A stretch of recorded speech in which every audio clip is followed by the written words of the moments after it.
Hello everyone, and welcome to the Songbird Sade Knits podcast. My name is Mercedes and I'm coming to you from Guelph, Ontario, the traditional lands of the Mississaugas of the Claret First Nation. It is October 3rd, perhaps, and I'm podcasting finally after several months hiatus. I had a baby in the summer, and so I have no free time, of course, and I still don't have any free time, but I decided to try to get this video recorded because I've missed recording, I've missed interacting with you all, and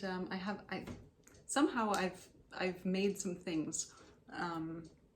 Some things I made before my baby was born, and some of them since. I don't know how, but I have. So I wanted to share those things with you before too much more time has passed. So welcome, and welcome to returning viewers. It's nice to be with you again, and welcome to any new viewers. This is a podcast mostly about knitting, but I do oftentimes talk about other needle-based and woolly-based crafts, and sometimes I show you my garden. And speaking of the outdoors, if you're not watching from Ontario, Southern Ontario in particular, I'll just let you know October is sort of the beginning of fall, and it's been a beautiful fall so far. We've had some quite cool nights, just touching zero, a little bit below zero, and then warm days, sort of between 15 and 20 degrees. We can probably expect much colder weather quite soon, but it's been lovely for going on walks. It's been very dry, not much rain, which I think contributes to a very beautiful display of the fall colors with the trees. I think the combination of frost, and we haven't really had frost in the city, but the combination of frost and dryness for weeks, I think, creates a really beautiful fall display. So the trees have changed, and they're really beautiful right now. And the garden I like the garden at this time of year. It's very colorful. The grasses start to change color. The ornamental native grasses that I have planted, they start to turn like a russet color. And there's some other flowers that are they've just bloomed. Asters. There are lots of native asters to this area, and also native cultivars, and we have a few different varieties in our garden, and they all bloom late in September or early in September, and then just continue blooming for the whole month, and they're still in bloom. So the garden is beautiful right now. Anyway, let's get to the knitting. I don't know how much time I will have, but I'll do my best not to be too rushed. But yeah. Well, what shall I start with? I've finished quite a few things, many small things, but I'll start with the sort of bigger things. So I don't think I showed this last time. This is another ranunculus. I've made this top several times, and in fact I've made a video on the ranunculus. I made it when I made my first one, so I should probably update that at some point, but it is my most watched video and most commented upon. It's not this longer form podcast, it's just where I sit down for a short period of time and sort of describe a pattern and my experience with it. So this is one of my versions of the ranunculus, and I should mention that the ranunculus used to be a one size pattern, and I never quite understood how that worked, but it worked for me, And that's the version that I still have. I have not updated the pattern, but it now comes in a variety of sizes. So if you haven't knit it, or if you have knit it in the past and didn't like the one size fits all result and it didn't work for you, it now can be updated with several sizes. So, but anyway, I'm knitting from the old pattern and I'm afraid to update it because I like the result of that. So I'm probably going to stick with it. This, I'll just mention also, a viewer had asked me to say how wide my Ranunculus sweaters end up being, and they end up being about 49 inches in circumference. So that's very oversized for me. My bust is about 36 inches, so there's a lot of positive ease in the Ranunculus sweaters that I knit, and I like that about them. So this one is knit, I did the higher neck option, so I think it's a tubular cast on. That's my preferred neckline on the Ranunculus. And I did it cropped, and I did sort of these weird elbow length sleeves. Not sure I love that. One moment. Sorry about that. Not sure I love the length of the sleeves that I made. I do have more yarn, so I could lengthen them. I could also shorten them, but I'm just going to wear it this winter and fall and see how I like it. And I knit this using 2 strands of yarn. I used a local yarn to me in Wellington County. I think it's called Wellington Fibres, that's the company name. So that's, they do a lot of mohair mixes. They don't do silk mohair, but they do wool and mohair. So really fine, really beautiful yarns, very strong. Mohair makes the yarn really strong. And so I used that mixed with a silk mohair. And so it should be, even though, you know, the Ranunculus is knit at a loose gauge, I use size 7mm needles, which can sometimes create a really delicate and kind of vulnerable fabric. It can get caught on things very easily. I think with the mohair, the 2 types of mohair that I used, it should be a very durable fabric. So we'll see how that wears. But yeah, I love this color. It kind of, I guess it kind of matches my brassy decorations here, and it's perfect for this time of year.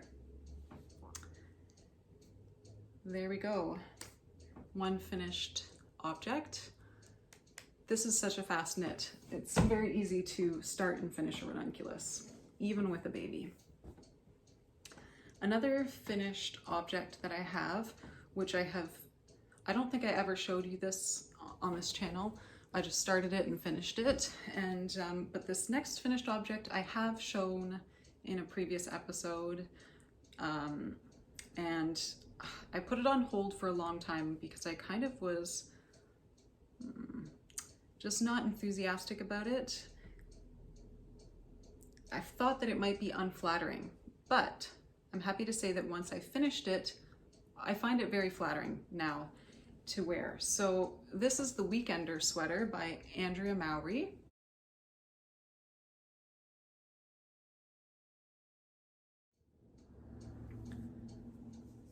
This is the front, and the back is pretty much the same. It just has a longer welt at the back. This part here, the ribbing, is a little bit longer at the back than it is at the front, and it's a split welt. You see this kind of look on Gansey sweaters a lot as well. I really like this because just for my body type, I'm fairly straight, and if I have a welt that sort of cinches in, it tends to just ride up, and it's very uncomfortable and not very flattering. So I like when the ribbing is split like this, it then sits flat and the sweater never sort of cinches and rides up. So I sometimes will add this onto sweaters that don't even have it written in the pattern because I prefer this look.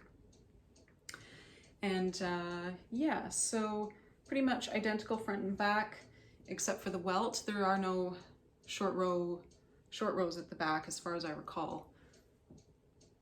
I think it's just the same. And then it has, if you're not familiar with this sweater by Andrea Mowry, on the shoulder seam it has this neat little ribbing. It's not really a saddle, but it's just this detail right at the shoulders where they're seamed, and it looks really cool.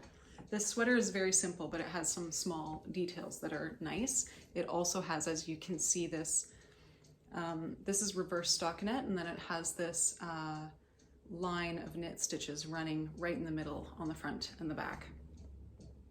So I guess it's called the Weekender because it's one of those sweaters that you can just throw on over top of jeans or whatever, and it just is easy and looks really good. So I'm very happy with this now that it's done. The thing I wasn't happy with was the way the sleeves are attached to the body. This is a dropped shoulder construction, so it's a big box basically, and then the sleeves are just attached right here. So you sew them on basically. Or no, you don't sew them on, you pick up stitches on the body and then you knit the sleeves on. And when I attached the first sleeve, I kind of did a sloppy job of it, and when the sweater is laying flat, not on the body, it looks not very good. And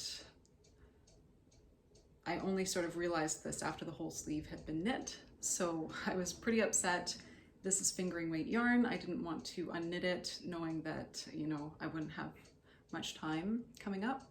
So I just proceeded with the second sleeve, and luckily I did a much better job at picking up stitches the second time. And, you know, once I put the sweater on, I couldn't even tell the sort of, the sloppiness. It's not visible at all when I'm wearing the sweater. So I'm happy with that. I'm going to take a brief moment. I'll be right back. Sorry about that. Right, so I was saying that I was a little unhappy with the dropped shoulder design and the way that I joined it together. And I've done this before. On one other sweater, the Brigg sweater by Fiber Tales, yep. I think drop shoulders look really good, but when I've knit them myself, I'm generally unhappy with the way it looks, number one, but also I find it very uncomfortable to wear. I can really feel the seam, because instead of the seam sitting on the shoulder, it sits somewhere on your arm, and you're always sort of interacting with it. And I guess for that reason, it's not my favorite construction, even though, you know, in a photograph, I really like that style. So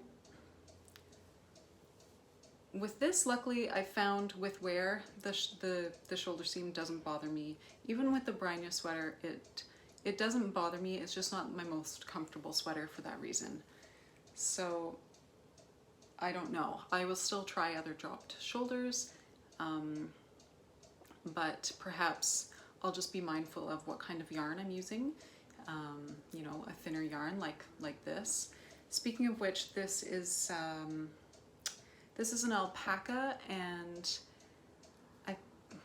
I believe it's alpaca and a bamboo blend from Twin Pines Alpaca, which is an Ontario farm and mill, and their alpaca yarn is gorgeous. I love it. I have some of their other yarns that I haven't knit with yet, but I am so looking forward to knitting with their worsted weight yarn. It's just the softest yarn. And yeah, so overall, you know, I lost steam on knitting this, and once I finished it, I ended up being quite pleased, and I've had quite a few opportunities with this colder weather to wear it, and it's very easy to throw on, and I love it. So I'm happy with that. By the way, I should say that this is the Weekender Light, It comes in two versions, a worsted weight version and then the light, which is written for fingering weight, I believe. So that's what I've gone with. I think it would be, for me, too bulky in a worsted weight, but in this fingering weight alpaca, it's actually quite heavy and extremely warm, and plenty of sweater for me.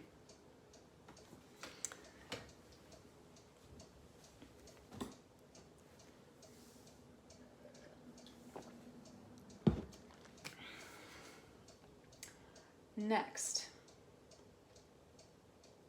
well, I think I will show you these socks. I posted this on Instagram, and I've been knitting for how long? Maybe about almost 17 years or so, which sounds like a long time, I guess. I didn't knit as a kid. I picked it up in my late teens. I just decided I wanted to learn how to knit, so I just found some videos online and went to a knitting cafe and just started, basically, and then never stopped. But I'd never knit socks until this year. I think because I always found them to be impractical. You know, you spend all this time knitting a beautiful pair of socks and you don't really save any money because sock yarn is not cheap. And then if you wear them in boots, they tend to wear out. And I have some good hiking socks that are not handmade and they've just been lasting forever. So in terms of practicality, I prefer to wear commercially made, factory made socks, wool, but still commercially made socks. However, I had found some wool and nylon DK weight yarn, or actually it's a fingering weight yarn, at the thrift store, and I last summer used it to practice natural dyeing on. So I dyed some of it using walnuts, and I also dyed some using rhubarb leaves. And I had so much fun dyeing on this yarn, and I was hoping to do more dyeing this year. I don't think I will have the time, but luckily I still have some of this yarn to knit with. So I finally got around to making a pair of socks with the sock yarn that I dyed using walnuts, and here is the pair. I didn't have enough of each skein to do totally matching, so I had to do this opposite style. But both colors were dyed using walnuts. They were dyed on a gray yarn, a light gray yarn, so there is a bit of subtle variegation in the yarn. You can kind of see the gray coming through in parts, and I really like that effect. I find it very beautiful. And you know, I suspect that that's partially the nylon as well. I would think that the nylon doesn't take dye as well as the wool does, so the gray of the nylon might be coming through a little more. And I'm sure that won't come through on camera, but maybe. So yeah, I ended up with a really rich, dark, chocolatey brown, and this lighter nut color, like the flesh of the nut, and then this is like the, well, it's actually walnuts, when you ferment them before you make dye with them, you don't have to do that, but when you ferment them, the skins of the hull turn from bright green to this blackish brown color. So anyway, I'm so happy with these. They were really fun to make, and I'm now a person who enjoys knitting socks, and I will definitely be making more.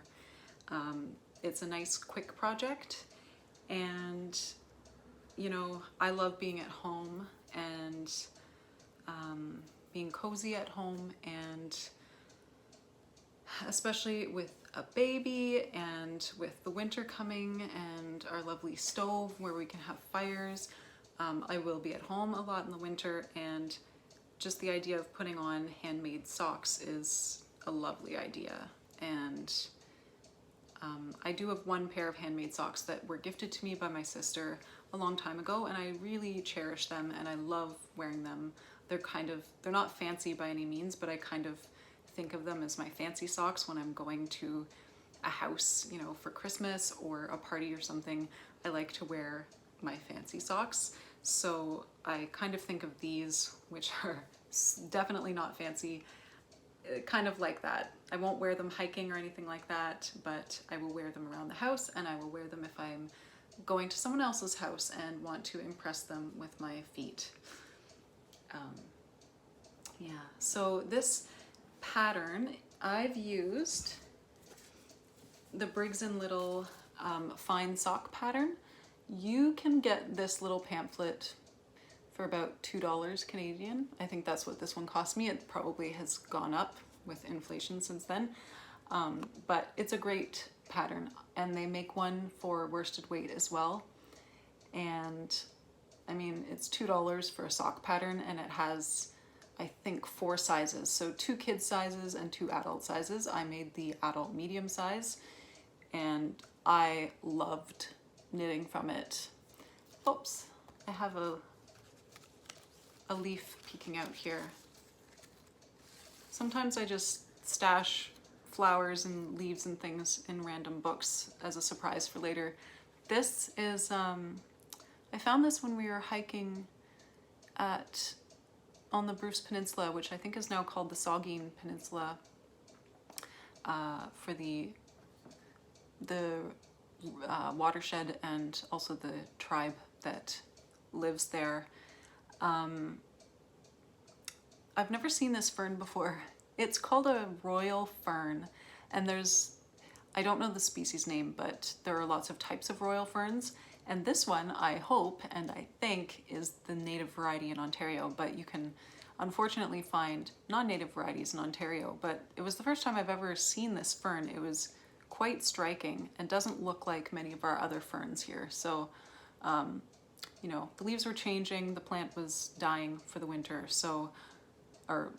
and you know, shedding its leaves for the winter. So I thought it was okay to take a little frond for myself and admire it at home. Anyway, so yes, if you haven't tried this and you're able to find the Brazen Little sock pattern, and you are just looking for a basic sock that you can easily change or add design elements to as you become comfortable knitting socks, I would recommend this pattern because it's very affordable, very easy to follow, and I've knit it now a couple times, and as you can see, it's written just for a plain pattern, but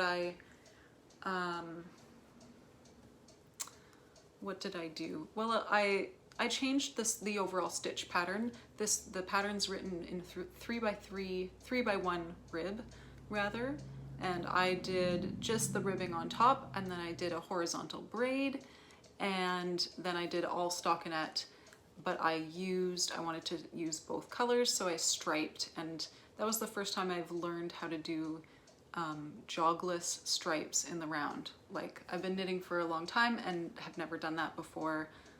I'm not quite sure why, but so that was fun to learn how to do that, and I'm pleased with how it results in a fairly seamless stripe.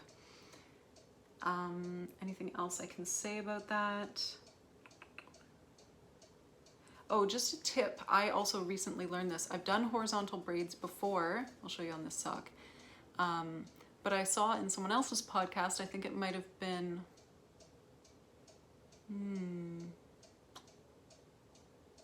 you know, I think it was in Fruity Knitting. Andrea was interviewing Alex Bird, and she is famous for Latvian knitting, I believe. Is it Latvian? It's not she's not Latvian, no, I'm sorry, I can't remember where she's from. But this is often referred to as a Latvian braid, and she mentioned that part of the reason why this is used so often in accessories in the Baltic countries is because you can do just a very small amount of ribbing and then do this horizontal braid, and it prevents your fabric from rolling, which is just an amazing tip. And so I decided to try it here. I do find fabric doesn't roll as much from the cast on edge. It's usually from the cast off edge. So I'm looking forward to trying it in that application as well. But it is nice to know you don't have to knit inches of a ribbing cuff just to prevent rolling, and you can instead just add this cute little braid detail in. So you end up with a more fine decorative cuff, I think. So those are my walnut socks. Moving on to, let's do this. Okay, so I am now definitely not buying yarn. I'm overwhelmed by how much I actually have, and overwhelmed by the idea that I don't have actually the time to deal with it all. And, you know, I need to spend money on more important things. So I have lots of yarn to work with, luckily, and I'm really getting a lot of pleasure and satisfaction out of finding leftover yarns, or, you know, random one-off skeins that didn't really have a plan, and just figuring out what to do with them and making something small like accessories, or making child's clothing or toys or gifts for other people. And it's nice for me because I can, I don't have this sense of, oh, I have this whole sweater to make and I'm going to be working on this for who knows how long, a month or more. I can, you know, pick up a mitten pattern or something and it'll be done in a couple weeks, and that just feels really good. And then I know also I've dealt with that random skein of yarn, or I've dealt with that leftover that had no plan. It really feels good right now. So that's what I'm doing. So I'd found some yarn that I really didn't have a plan for. This is stunning yarn from Fleece and Harmony in PEI. They have a farm, and they also, I think they dye, and I think they mill their own yarn as well. This is undyed. It's a blend of their sheep's wool and alpaca, and wow, it is just so, so nice. It's hard to describe. I've knit with their worsted weight before as well, and it just has this silkiness, but also an airiness. It's just lovely yarn. It isn't spun tightly. That's the only thing I'll say about it. If you tend to split your stitches and that irritates you, this yarn might irritate you. The plies are not really tightly woven together. They do easily, you know, if you were to cut the end of the yarn, it would sort of unravel a little bit. But I like that sort of lends itself to a loftier yarn. So I had two skeins. They do smaller skeins, about 80 grams. I had two skeins of their Belfast bulky, which, as I said, is a mix of wool and alpaca. And I decided to make the watch cap hat from Purl Soho, which is a free pattern. And Knitting Traditions, in her podcast, she was making a lot of these hats, and I like the way the decreases work. It's kind of neat. It has 5 sort of decreased sections. But also what I like about it, it's just a simple rib, 2 by 2. What I like about it is that it's tall. I previously have never used a hat pattern. I just make up my own hats, but I really struggled with figuring out when to start the decreases at the crown.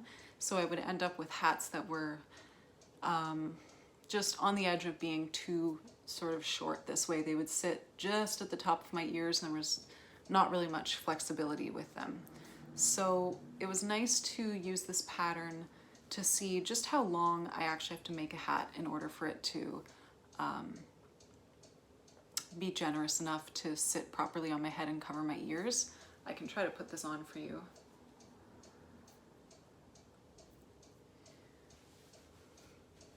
So, because it's a bulky yarn, by the way, the pattern is not written for bulky yarn. I used bulky yarn and the appropriate needles for the yarn, and I just,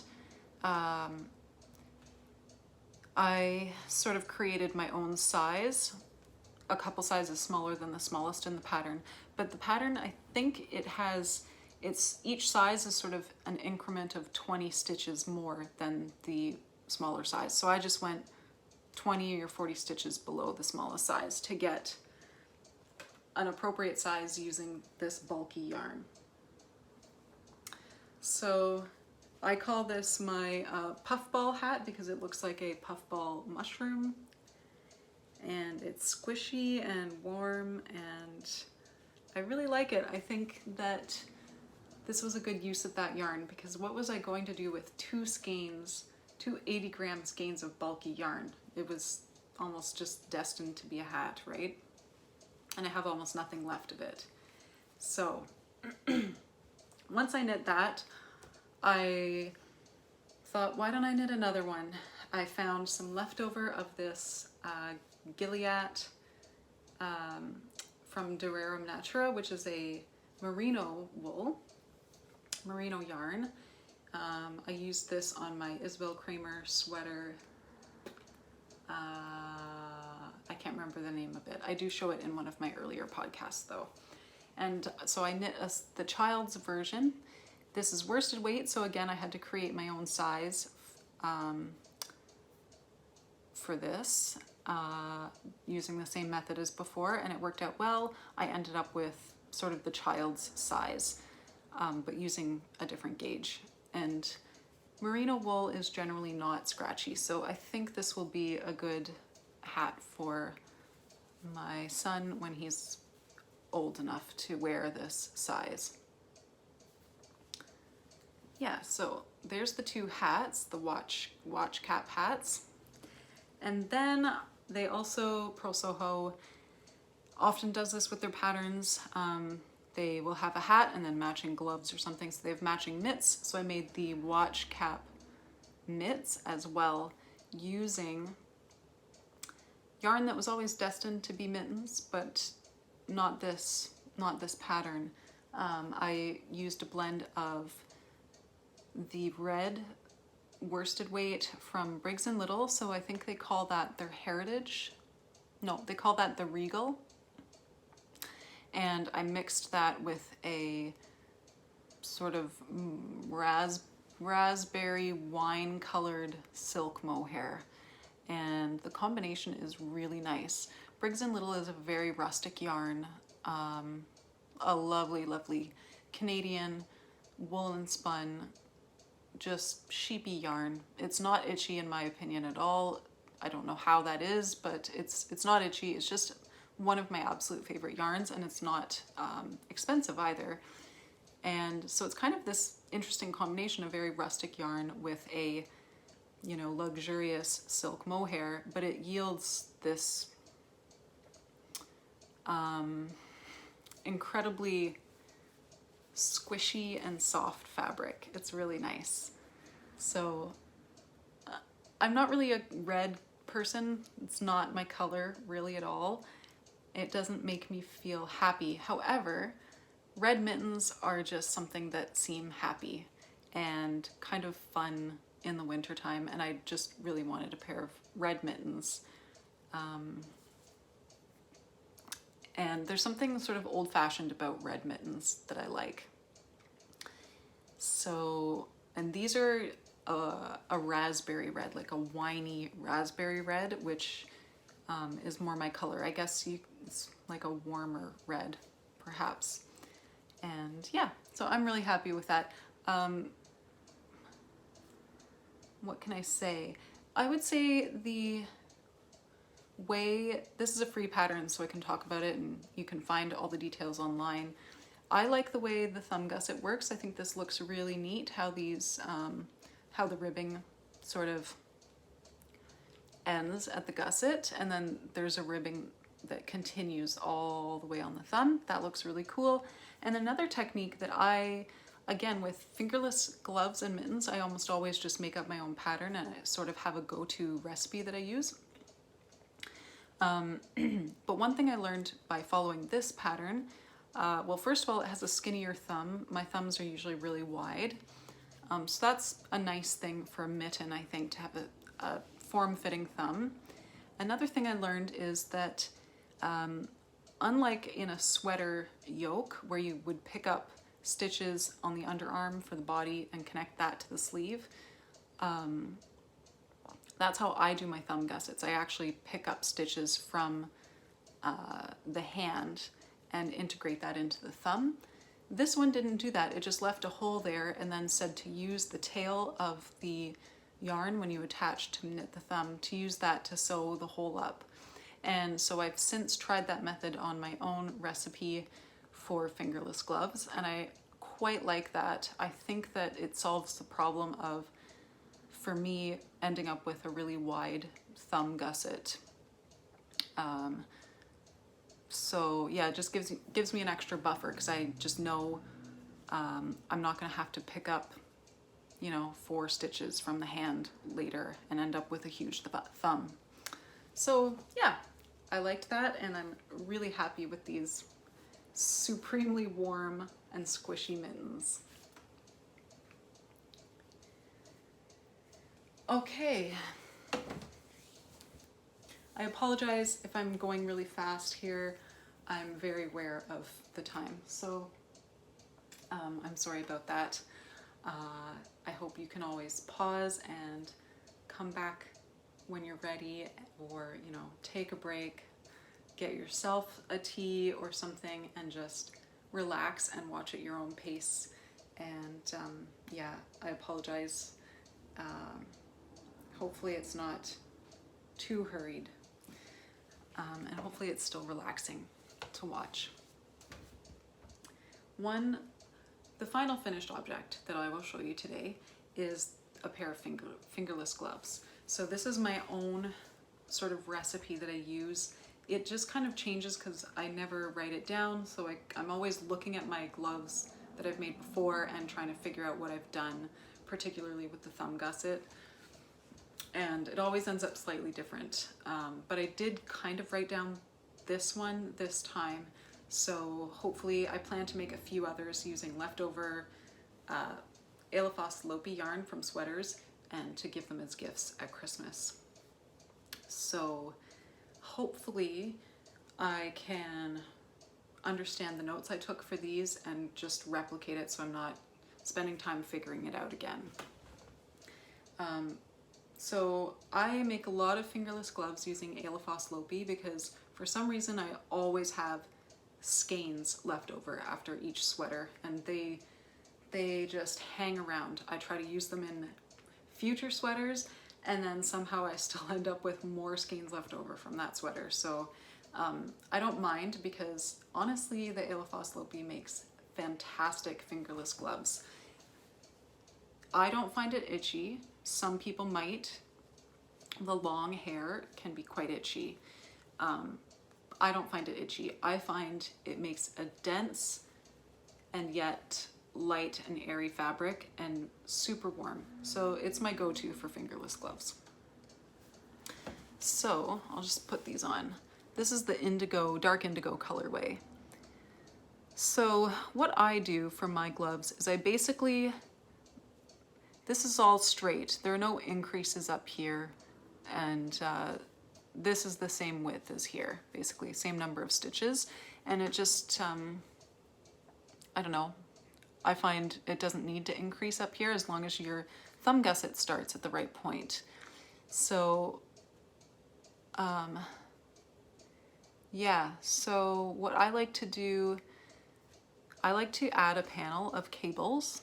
That's sort of my design thing that I do with my gloves. I just go on the internet and find a cable that, you know, the panel can be accommodated by whatever number of stitches are on this half of the hand.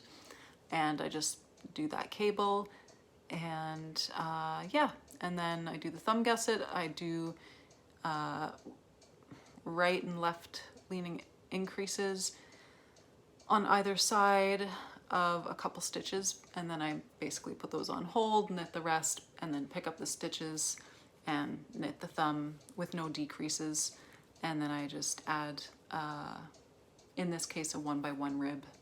So yeah, that's what I did with these. Yeah, I did 1x1 ribbing here, and then I just made it continue here for a little bit until it reached the wrist, and then I did stockinette.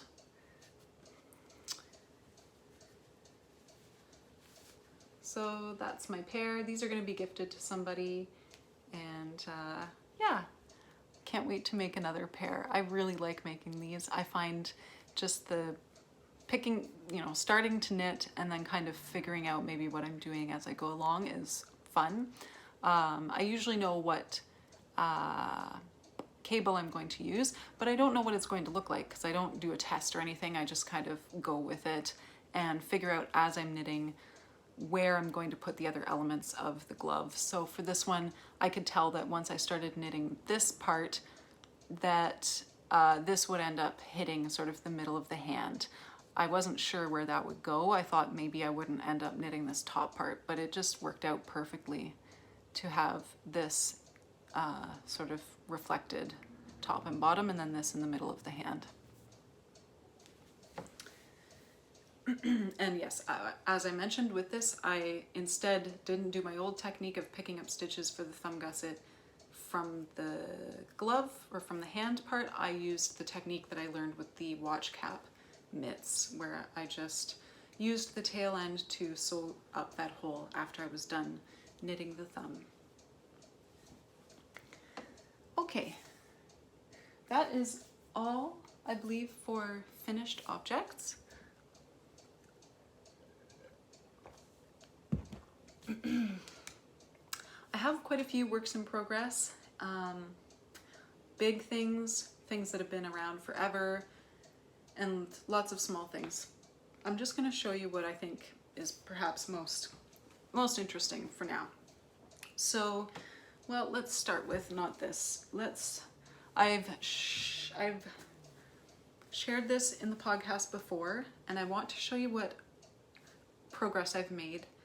And if you have any opinions, please let me know, because I'm a little bit worried about this project. This is the Muckle Row by Marie Wallin.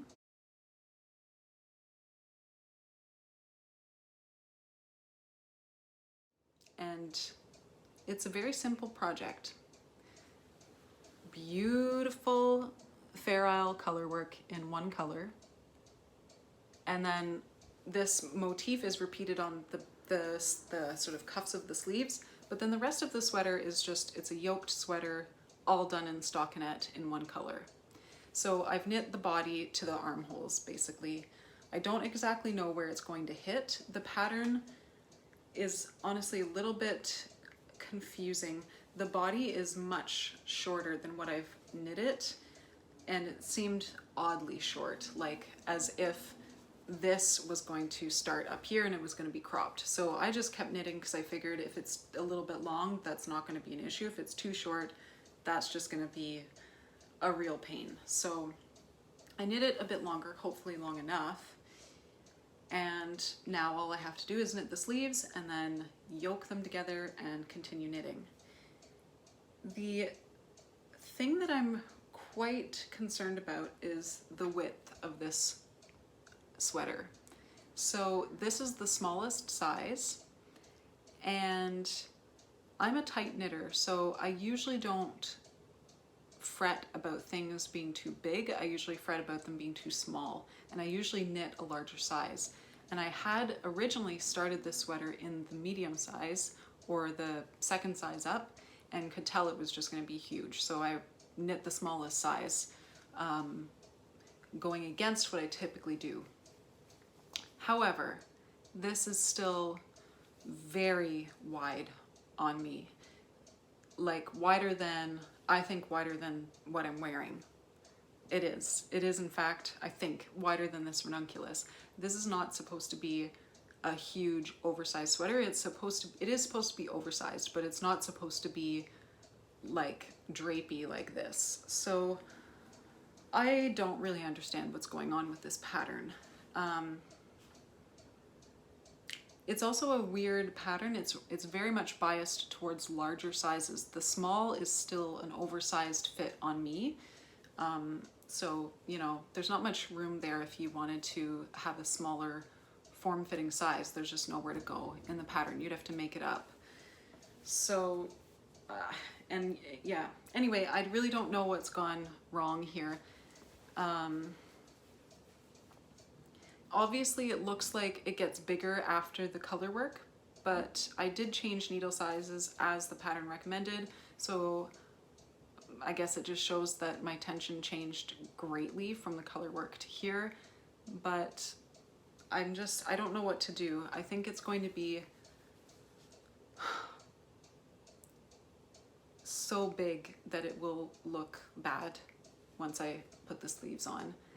The problem is, normally I would just unknit and start again, and in fact, you know, I could just unknit this part to the color work and use an even smaller needle. That's actually an option. The problem is I've used a mixture of wool and then a silk mohair strand with that, and it's really hard to rip back mohair. It just, the yarn kind of degrades. It doesn't, the silk obviously stays together, but the mohair,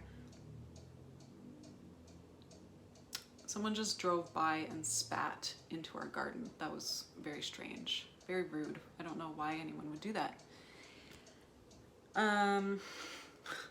Anyway, it's hard to rip back mohair when it's mixed with another yarn.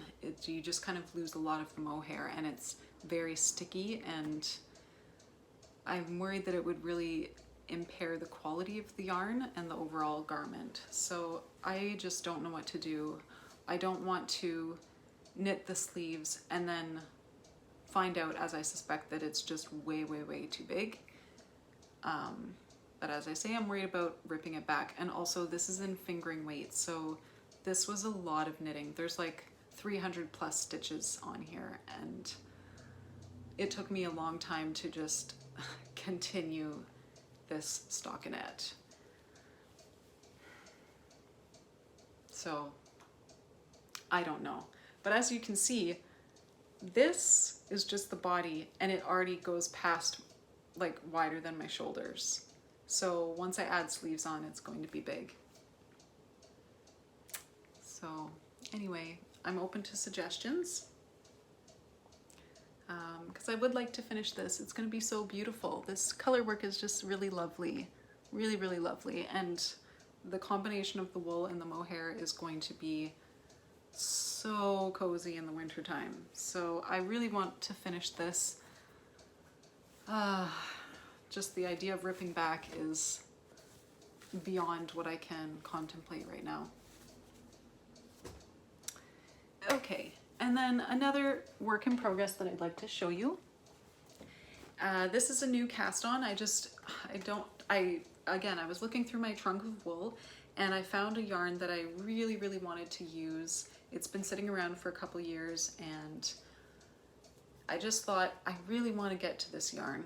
And so I looked for appropriate patterns and came across Thea Coleman, who goes by Baby Cocktails on Ravelry, and her designs just are my style completely. They're very traditional, but with sort of a modern shape, modern fit, but she uses a lot of cables and just really textured designs. So I ended up purchasing, I think, 3 or 4 of her patterns, and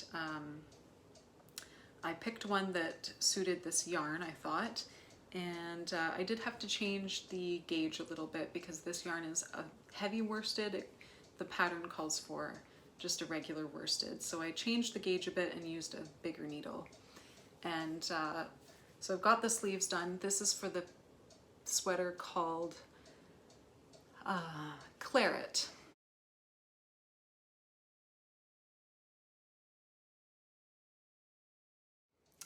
So she names all of her patterns after a cocktail or alcoholic beverage. This one is called Claret. It's a sort of cropped, doesn't have to be, boxy fit V-neck cabled sweater, all over cables. So I've done both sleeves at this point, and it's yeah, there you can see like a chevron cable pattern with these twisted cables separating the panels. And you probably, I don't think you can tell in this light. This is a hand-dyed yarn from Ontario. Unfortunately, the woman does not dye yarn anymore, but her business name was Georgian Bay Fibre Company, and she did all beautiful, beautiful colors. So it's a shame she doesn't dye anymore, but luckily I got some of her yarn a while ago, and this colorway is called North Channel. She's in sort of near northern Ontario, on the northern shore of Georgian Bay, up in that area anyway. So a lot of her dye pot names are named after features, landscape features up there. And it really does look like the water color up there, just gorgeous, gorgeous mixtures of blue-green, very beautiful. You really can't see it here. It looks really blue to me, but it's very blue-green, in fact, more of a teal. And so there's lots of variegation to deal with the fact that it's hand-dyed and each skein is quite different. And this is knit flat, so I couldn't do helical knitting. I just knit, you know, I think I knit 2 pattern repeats, and then I'd break the yarn and spit splice to another skein.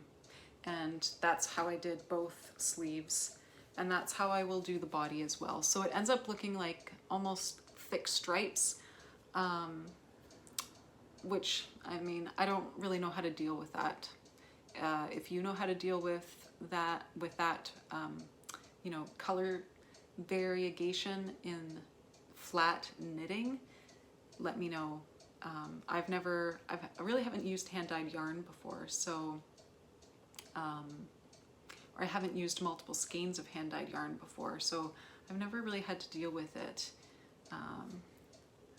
So that's just what I came up with. I don't mind though, I think it looks fine. So that's what I did. Yeah, so I have both sleeves done. Now I just need to start on the body. I really like knitting flat, especially right now. Excuse me, while I sort of don't have the attention to devote to one project, because I can, you know, in this case I could pick up a sleeve, get a sleeve done in a couple weeks or so, and then set it down. And it felt like I'd finished something even though it was only one sleeve. And yeah, so I'm looking forward to picking this up again and starting on the body. My only thing that I need to address is my gauge. I haven't done this yet. I haven't blocked these, and I haven't measured what my gauge is, but I will do that before I pick up the body, because I suspect that it's a little tight. Even though I'm using a thicker yarn and I went up a needle size, what I did is I knit a smaller size than I would normally knit because of knitting at a bigger gauge, but perhaps the pattern is written for someone who's a looser knitter than I am, and given that I knit quite tightly, it might be the case that I've ended up knitting exactly to the gauge of the pattern, but now knitting a smaller size than I would normally have chosen. So I just need to test that out. It'll still fit, and luckily in Thea's patterns, as far as I can tell, almost all of them, she, because she's not like a designer hired by a company, she's just a person who loves knitting, as far as I can tell, and designing her own stuff, and she writes her patterns. So she provides lots of instructions for knitters on how to alter her patterns to fit their body or to fit their design ideas or whatever. So luckily, even if the sleeves show that my gauge is a bit tight, they'll still fit. I've sort of tested that. They'll fit. They'll be a little snug, but they'll fit. I can just follow her instructions to knit a body that is a little wider than whatever the smallest size is. So I'm not actually worried about this fit at all. I was at first, but I think that this is a very easy thing to fix, and especially knitting flat, there's a lot of flexibility with tailoring the piece to fit properly. So I'm really excited about this. I love this yarn so much. The color is really fun, really fun. And I actually will have some skeins left over so I can show you what it looks like, because I had to hand wind all of the balls before I started so that I could access all of them as I was going along. But I left 2 skeins as is because I don't think I'll need to get into them, so I'll be able to use them for something else. But you can just see in the skein how much variegation there is. And actually the skeins that I saved have the least variegation. They're more uniform, so you can just imagine what the other ones looked like when they were all skeined up.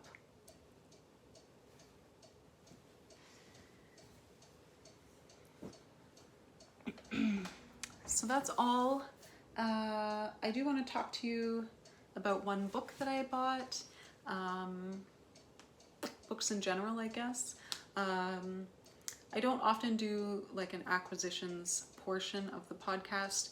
Sometimes I do like to show the yarn that I have. Perhaps I'll do that in the next episode, because I have purchased some yarn, but maybe by next time I'll have cast on a sweater, I hope, and I can show you some of the other yarns that I've set aside for different projects, because that's how I do it. Sort of, I buy the yarn for a specific project and hope to get around to it someday. So I love looking at what I have and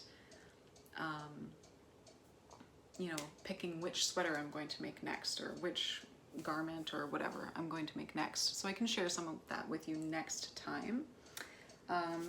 But today, just the last thing I want to show you is this book that I bought. I think it's really popular right now. Lots of people have bought this book. It's the 52 Weeks of Socks, published by Lina Publishing, Scandinavian knit publisher. Did you know that you can buy this book in softcover for about $20 Canadian? I didn't know that until I went searching for it on Amazon, and this was what popped up first, not the $80 or so version, the hardcover coffee table version. As far as I understand, the patterns are exactly the same. It's just this is softcover and the other one's hardcover. So I didn't think I would buy that book because it was out of my budget, but I also can't believe that this is $20. That seems, I was half expecting the book to show up and it just to be some rip-off of 52 Weeks of Socks, but it isn't. It is 52 Weeks of Socks with 52 sock patterns in it, with beautiful photography. I don't know how this book cost $20, but it did, and I am so excited to be able to knit from this now that I am a sock knitter. There are beautiful sock patterns in here. They're mostly written for thinner yarns like fingering or sock weight, like DK weight. I really like worsted weight socks. It gets cold here and thin socks are just too thin for the winter time. So, I mean, not with our stove running, but if you walk anywhere else in the house, they're too cold. However, I do have lots of fingering weight yarn that I've dyed myself, so I can make any pair of these socks. I'm just going to show you the ones that I plan to make soon with the yarn, the same yarn that I used for the socks, the Briggs and Little socks, but I dyed this other batch with rhubarb leaves, and I have 2 skeins exactly the same. It's kind of a dark muddy green color. So I can make 2 matching socks, and I'm just going to show you which ones I've chosen. It's the very first pattern called Intersections, and I won't show you the pattern, I'll just show you the socks. So textured, I love textured knitting, it's my favorite. I like color work too, but I find I'm just most drawn to wearing my cabled knits and also drawn to knitting cables. I love knitting cables, so those are the socks that I've selected for my special nature dyed yarn. And yeah, I don't think I'll cast them on soon because I want to finish some of my other, you know, bits and bobs types of projects. But yeah, that's my plan for this book, to get into this book, to crack it open. Yeah, I just feel like this is such a great deal. It's amazing. So I'm really excited about this book.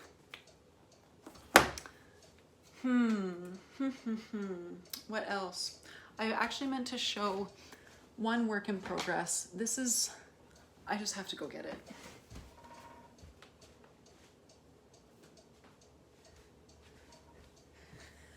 This is just really simple, but I thought I'd share it anyway in case you're looking for a bit of inspiration for something so simple to knit and something that, whoops, does not take much yarn. I'm just knitting a blanket, piecemeal. I made a baby blanket, I showed that in my previous video, and I had just a little bit of yarn left over of every color. I don't know how much, I didn't weigh it, but I can kind of show you using these. So what I'm doing is I'm making these rectangles with the leftover yarn. I have enough of every color to make 4 paired rectangles like this. Excuse me. And then I have a little bit of white Briggs and Little that I found in my stash left over from a pair of color work mittens that I made. And I thought I could, almost like a quilt, make a bunch of different squares and then orient them in different directions, I guess, and use the white to tie it all in together. So I can sort of create quadrants using these pieces, and then the white can kind of fill in the extra space. And then I might use crochet to sort of create like a cross, and then I'll sew everything else together, but then I'll use crocheted like, I don't know, maybe a double crochet something or other to sort of create these sections, these quadrants, and then I'll do a crochet border around using the white. So I might have to buy one more skein of the white just because crochet takes up more yarn than knitting, and that'll be a lot of crocheting, but maybe I won't have to, we'll see. I really don't want to buy yarn, I want to use what I have, but I also really like the simplicity of these colors than with white. I don't really want to add another color because I'm also working on the log cabin blanket that Stacy Perry of Very Pink Knits, she wrote that pattern, and I've shown it to you previously as well, and it has a lot of colors in it the way that I'm working on it, and I just want something a little simpler. So this will be like a baby blanket size ultimately, I think, with the amount that I have. And yeah, this is fun. I can just, it's just garter stitch squares, 20 ridges by 20 stitches. So it's actually, I think, 40 rows or something like that with 20 stitches in each row. And I can just pick this up whenever I want to without even thinking about it. So, and it's using up the yarn that I have and making me feel really good.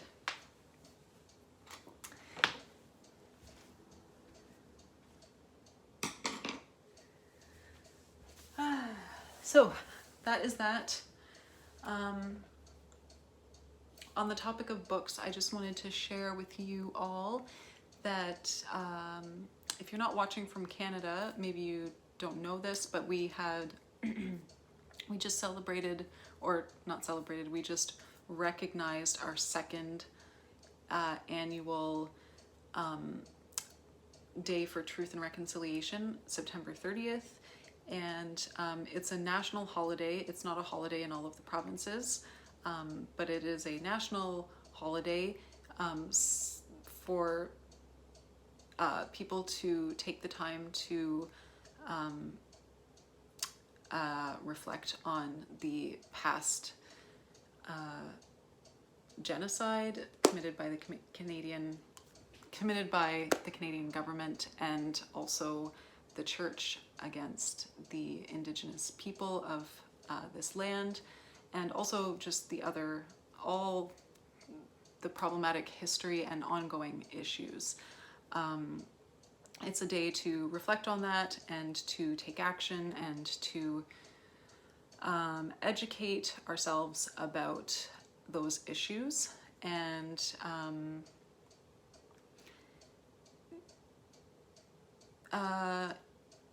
I guess all I wanted to say is we had the second day. It's also called Orange Shirt Day. So there's the other sort of aspect of it is, you know, people are encouraged to wear an orange shirt in honor of the kids that were sent to residential schools.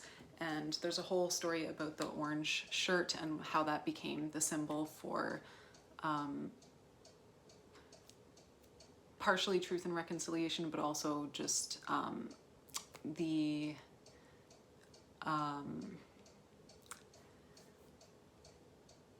you know, the cultural awakening and recognition of the truth of the residential school system.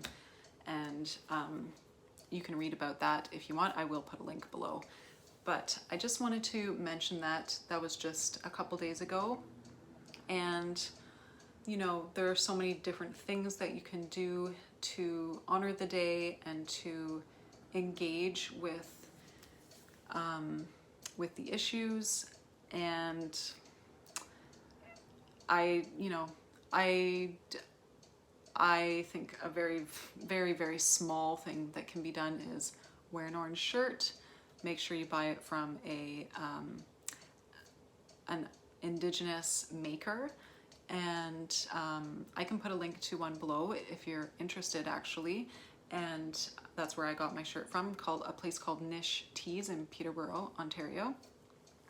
And anyway, on the topic of books, there's this really awesome bookstore and supplier in Brantford, Ontario. They're called Good Minds Indigenous. I think that's what they're called. And you can just go online and buy books for yourself, but they also supply book packages to educators, teachers. They have a program where they help libraries create an Indigenous book collection. So I just think that's so cool, because we need better Indigenous education in Ontario and in Canada, and not just for Native folks, but also for everyone. You know, we have French as mandatory in schools.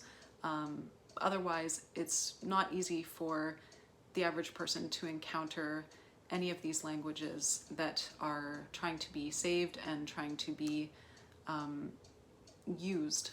So I think it's really great that this bookstore exists and that they have these programs to supply a well-curated package of books to schools and the like. So I'm going to buy some children's books for my son, and I think I'll focus on, they have different categories on their website that you can sort of search by, and two categories that I think are great for a young child there's native land-based learning category books, and then there's also some Indigenous languages books. And so I thought I would, in honor of Truth and Reconciliation, the National Day for Truth and Reconciliation, I thought I would buy some of those books to create our own little home library with those books that my son can access. And hopefully there will be more in the library here, and certainly hopefully he will be able to encounter these types of books and this type of learning at school in the future.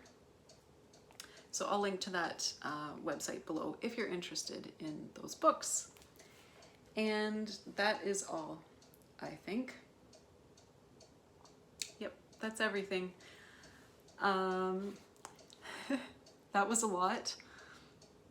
I feel that I haven't stopped talking for however long this has been. I just want to thank you for joining me, and